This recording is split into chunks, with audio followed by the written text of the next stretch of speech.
आज की इस वीडियो को आगे बढ़ाने से पहले मैं तमाम लोगों से गुजारिश करना चाहूँगा कि मेहरबानी करके आप मेरे सवाल का जवाब दे दीजिएगा।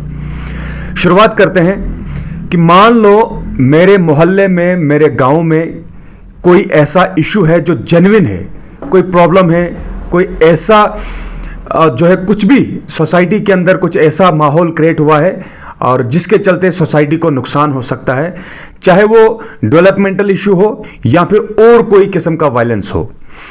तो उस इशू को आप एड्रेस करना चाहते हैं, ठीक। और सबसे पहले आप सोचते हैं कि सबसे बेहतरीन तरीका जो है और यही है कि आप एडमिनिस्ट्रेशन के पास जाते हैं, यानी कि कंसर्न्ड अथॉरिटीज के पास आप पहुंचने की कोशिश करते हैं। आपने लिखी एक एप्लीकेशन और एप्लीकेशन में पूरी डिटेल आपने मेंशन करी और वो एप्लीकेशन दी आपने एडमिनिस्ट्रेशन को, अथॉरिटी को वो एप्लीकेशन दे दी।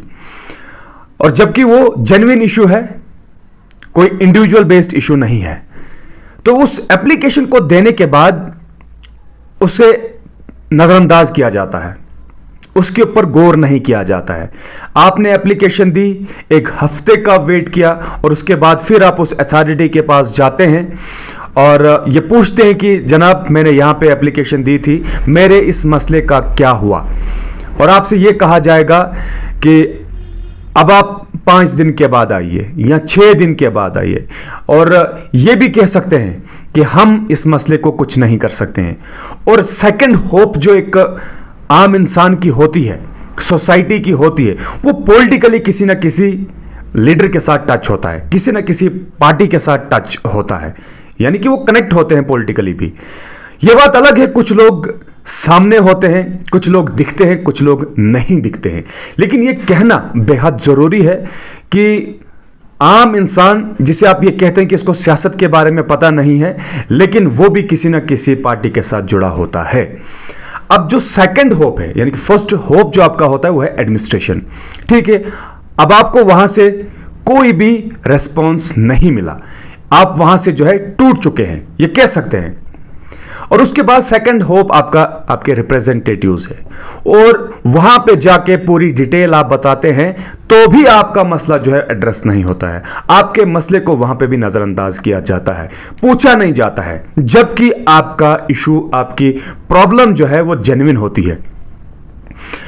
अब आप मुझे बताइए, सवाल तो यही है, ऐसी जैसी सिचुएशन में, ऐसे जैसे हालात में अब वो शख्स क्या करेगा, वो सोसाइटी क्या करेगी, वो ग्रुप क्या करेगा जिनको उस इशू के साथ, उन मुश्किलातों के साथ तकलीफ होती है। वो नहीं चाहते कि इस किस्म का वायलेंस, इस किस्म का इशू हमारे सोसाइटी के अंदर पेश आए।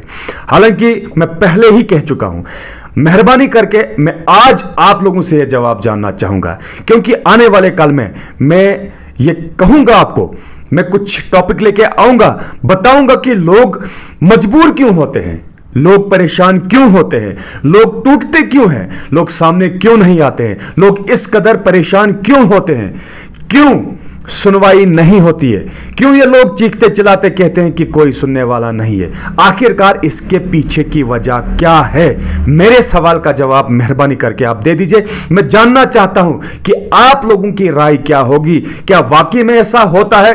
क्या आपके साथ भी हुआ है, या फिर ऐसे ही जो है चर्चा किया जाता है कि कोई सुनवाई नहीं होती है? सुनवाई तो होगी या नहीं होगी, होती है या नहीं होती है, मैं आप लोगों से जानना चाहूंगा। मेरा सवाल तो यही है। अब आप लोगों का रेस्पॉन्स क्या रहेगा, मैं उस रेस्पॉन्स का, उस जवाब का जरूर इंतजार करूंगा। Thank you so much.